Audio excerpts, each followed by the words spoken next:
1956 release ചെയ്ത ഒരു French ചിത്രമാണ് മാനസ്കേപ്ഡ്. പേര് സൂചിപ്പിക്കുന്നത് പോലെ ഇതൊരു പ്രിസൺ ബ്രേക്ക് മൂവിയാണ്. ഈ സിനിമയുടെ സംവിധായകൻ റോബർട്ട് ബ്രസോൺ ആണ്. ഇതൊരു നാസി ജയിലിൽ നിന്ന് രക്ഷപ്പെടാൻ ശ്രമിക്കുന്ന ഒരു ഫ്രഞ്ച് യുവാവിൻ്റെ കഥയാണ്. സിനിമയിലെ നായകൻ ഫൗണ്ടെ എന്ന ഫ്രഞ്ച് പട്ടാളക്കാരനാണ്. 1940-ലാണ് കഥ നടക്കുന്നത്. നാസികൾ പിടിച്ച് മോൺലൈക്ക് പ്രിസണിൽ എത്തിക്കുന്ന ഫൗണ്ടെ അവിടെ സർവൈവ് ചെയ്യുന്നതും രക്ഷപ്പെടാൻ ശ്രമിക്കുന്നതുമാണ് ഈ സിനിമയുടെ പ്രധാന കഥാതന്തു. യഥാർത്ഥത്തിൽ ആൻഡ്രൂ ഡെവിൻ എന്ന ഫ്രഞ്ച് സോൾജറുടെ അനുഭവ കഥയെ അടിസ്ഥാനമാക്കിയാണ് ഈ സിനിമ എടുത്തിരിക്കുന്നത്. ഈ സിനിമയുടെ അഡ്വൈസറായി അയാൾ തന്നെയാണ് പ്രവർത്തിച്ചത്. അതുകൊണ്ട് അദ്ദേഹം ജയിൽ ചാടാൻ ഉപയോഗിച്ച ഉപകരണങ്ങൾ പോലും സിനിമയിൽ ഉപയോഗിച്ചിട്ടുണ്ട്. സിനിമയുടെ തുടക്കത്തിൽ തന്നെ നായകനെ കാറിൽ ജയിലിലേക്ക് കൊണ്ടുവരുമ്പോൾ തന്നെ അയാൾ രക്ഷപ്പെടാൻ ഒരു ശ്രമം നടത്തുന്നുണ്ട്. പക്ഷെ അപ്പോൾ തന്നെ പിടിയിലാകുന്ന അയാൾ ആ ജയിലിൽ എത്തിപ്പെടുന്നു. അയാൾ ജയിലിൽ ചാടാൻ ശ്രമിച്ചതുകൊണ്ട് തന്നെ അവിടെയുള്ള പോലീസ് ഓഫീസേഴ്സ് അയാളെ നല്ല രീതിയിൽ തന്നെ പെരുമാറുന്നുണ്ട്.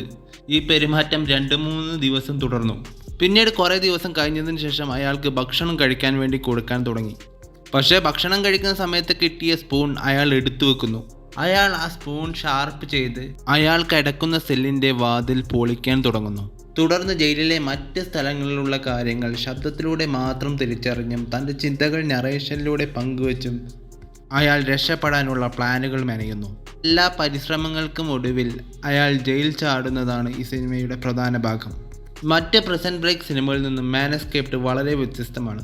റോബർട്ട് ബ്രസോൺ എന്ന മാസ്റ്റർ ഡയറക്ടറിൻ്റെ ഈ ചിത്രം ഇന്ന് പല പ്രഗത്ഭ സംവിധായകരും പഠനത്തിനായി ഉപയോഗിക്കുന്ന ഒരു സ്റ്റഡി മെറ്റീരിയൽ കൂടിയാണ്. സിനിമയുടെ ഒന്നാമത്തെ പ്രത്യേകത ഇതിൻ്റെ ഛായാഗ്രഹണമാണ്. അനാവശ്യമായ ഒരൊറ്റ സീൻ പോലും ഇതിലില്ല. ഇതൊരു പ്രിസൺ ബ്രേക്ക് മൂവി ആയിട്ട് പോലും ജയിലിനെ പൂർണ്ണമായി കാണിക്കുന്ന ഒരു ലോങ് ഷോട്ട് അല്ലെങ്കിൽ ഒരു വൈഡ് ആംഗിൾ ഷോട്ട് പോലും ഇതിലില്ല. നായകന് ജയിലിൽ നിന്ന് കാണാൻ കഴിയുന്ന കാര്യങ്ങൾ മാത്രമേ പ്രേക്ഷകരായ നമുക്കും കാണാൻ സാധിക്കൂ. ഇതിലൂടെ നായകൻ ജയിലിൽ അനുഭവിക്കുന്ന അതേ ഒരു അവസ്ഥ പ്രേക്ഷകരിലേക്കും എത്തിക്കാൻ സംവിധായകന് കഴിയുന്നുണ്ട്. അതുപോലെ തന്നെ ഒരു സിനിമയ്ക്ക് സൗണ്ട് എത്രത്തോളം പ്രധാനമാണെന്ന് ഈ സിനിമ നമുക്ക് കാണിച്ചു തരുന്നു.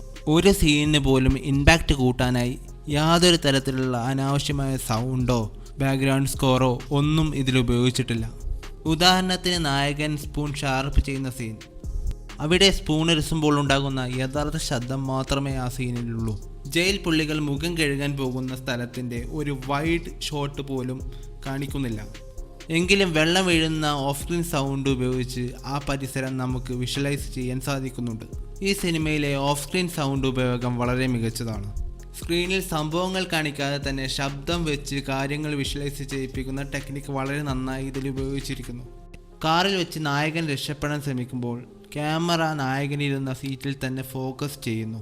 ആ കാറിന് പുറത്ത് നടക്കുന്ന കാര്യങ്ങൾ ശബ്ദത്തിലൂടെ മാത്രമേ നമുക്ക് മനസ്സിലാക്കാൻ കഴിയുന്നുള്ളൂ. പക്ഷേ ആ ക്യാമറ കാറിൻ്റെ സീറ്റിൽ ഫോക്കസ് ചെയ്യുന്നതുകൊണ്ട് വേറൊരു കാര്യമുണ്ട്. കാരണം നായകൻ ഉറപ്പായും പിടിയിലാകുന്നുള്ളത് ഉറപ്പാണ്. കുറച്ച് കഴിയുമ്പോൾ അയാൾ അതേ സീറ്റിൽ വന്നിരിക്കുന്നതായി നമുക്ക് ആ സീനിൽ കാണാവുന്നതാണ്. ഇതുപോലെ ജയിലിനുള്ളിലുള്ള നായകൻ പുറത്തുള്ള കാര്യങ്ങൾ ശബ്ദത്തിലൂടെ മാത്രം എക്സ്പീരിയൻസ് ചെയ്യുമ്പോൾ ആ ഒരു കൺഫൈൻമെൻറ്റ് നമുക്കും ഫീൽ ചെയ്യും.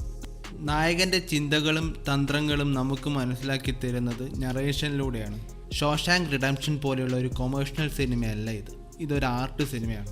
എങ്കിലും ത്രില്ലും സസ്പെൻസും നിലനിർത്തി നമ്മളെ പിടിച്ചിരുത്താൻ ഈ സിനിമയ്ക്ക് സാധിക്കുന്നുണ്ട്. സിനിമയുടെ സ്വാഭാവികത നഷ്ടപ്പെടാതിരിക്കാൻ റോബർട്ട് ബ്രസോൺ ഇതിലെ നായകനായി ഒരു പുതുമുഖത്തെയാണ് അവതരിപ്പിച്ചത്.